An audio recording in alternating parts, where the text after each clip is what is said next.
the Constitution. When you have a whole lot of parties, more than 2 political parties recognized in a system, such party system is referred to as the multi-party system. Let us now go to characteristics of political parties, or rather characteristics of one-party system. 1. Only one legal and constitutionally recognized party. In a one-party system, just one party is constitutionally recognized.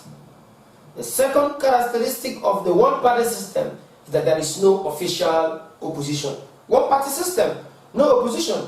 Of course, such a party system can thrive only in a totalitarian society.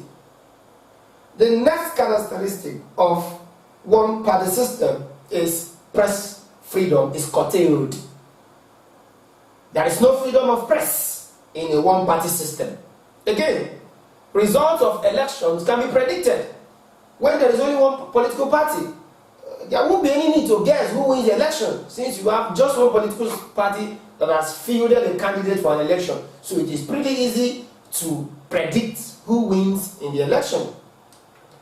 What about two-party system? We have defined two-party system, so we shall quickly run into the characteristics of a two-party system. 1. 2 legally recognized parties. In a system where you have 2 political parties recognized, such system is referred to as a two-party system. The next characteristic of a two-party system is opposition party is allowed. Yes, of course, the second party that is recognized could form the opposition party to the other party that is in power. The next is press freedom is guaranteed.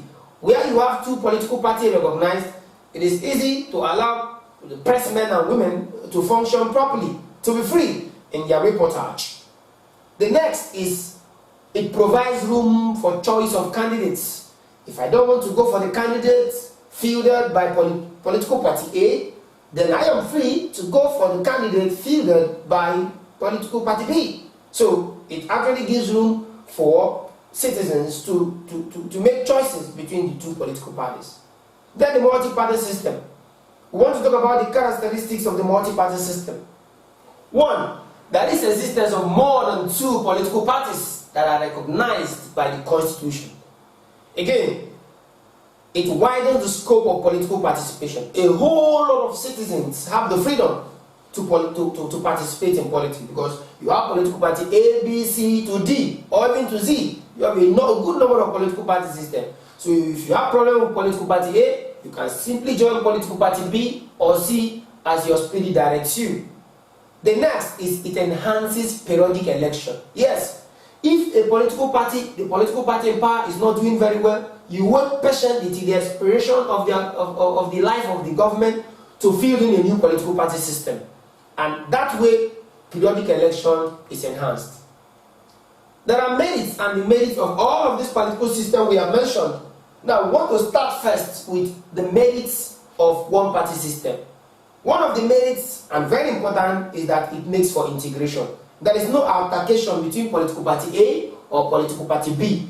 We just know about one political party, so it makes for integration. The next merit of one-party system is strong leadership. And finally, it prevents waste of fund. Most political party systems that spring up like mushrooms are funded by the government one way or the other. But when you have one political party system, waste is reduced. The next is one-party system demerits. Of course, we have talked about the merits of one-party system. What we're about talking about now is demerits, or if you like, disadvantages of one-party system. It could lead to dictatorship. When you have just one-party system, they hold us by the jugular. We do not have alternative, so it could lead to dictatorship.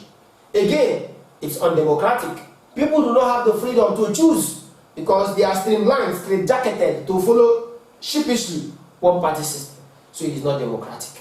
Again, absence of a watchdog. When you have more than one political party in a state or in a society, all other political parties that are not in power at that material time serve as a watchdog on the political party that is in power. But that does not obtain in one-party system. So it is a big disadvantage.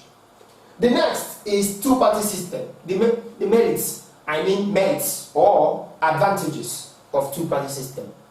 One, it is very democratic. Democratic because people have the freedom to choose. Second, it prevents dictatorship. The political party in power is aware that there are other political parties waiting, or there is another political party. So, and of course, the idea that the political party is waiting, or the other political party is there, would make the other party that is in power to be on its toes. So it prevents dictatorship. Again, it widens political participation.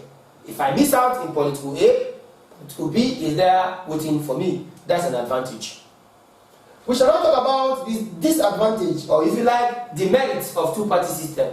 One, and very importantly two, it polarizes the citizens. Citizens that queue behind political party A and citizens that queue behind political party B are almost often in a constant tussle, thinking that, of course, the intentions of political B, more often than not, is different from the intentions of political party B. So people who support each of these political parties are always clashing violently. So it brings about polarizing of citizens in the society. Second, it leads to an unhealthy rivalry. Political party B is always fighting with political party A because, of course, both of them want to seize power. So when political party B thinks political party A is offending it, you see unhealthy rivalry will ensue. The third demerit of two-party system is waste of resources. Yes, because the two-party in the society would have to be funded one way or the other, so it's a waste of resources. Finally, political instability. It could lead to, because of course if there is violence, political instability will ensue. Let us now talk about the multi-party system. First, we'll talk about the merits. And the first merit is it provides wider choices. Yes, you have a good number of candidates from where you make your choice. Second, it gives room for democracy. It is highly democratic. If two-party system is democratic, then multi-party system should be highly democratic. Again, it widens political participation.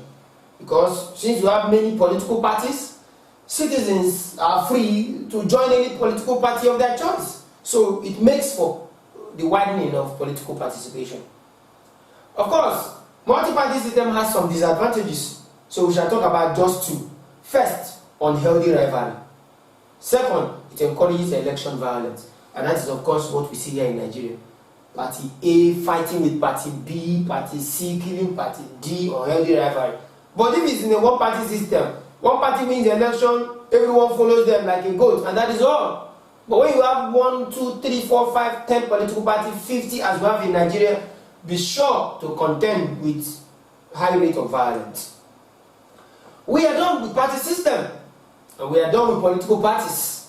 We shall now go over to pressure group. What do we mean by pressure group? At the end of this section, we shall now look into pressure group and political party and how they are different. It's an organized social interest group formed with the intention of pursuing its interest by influencing government policies and benefiting its members.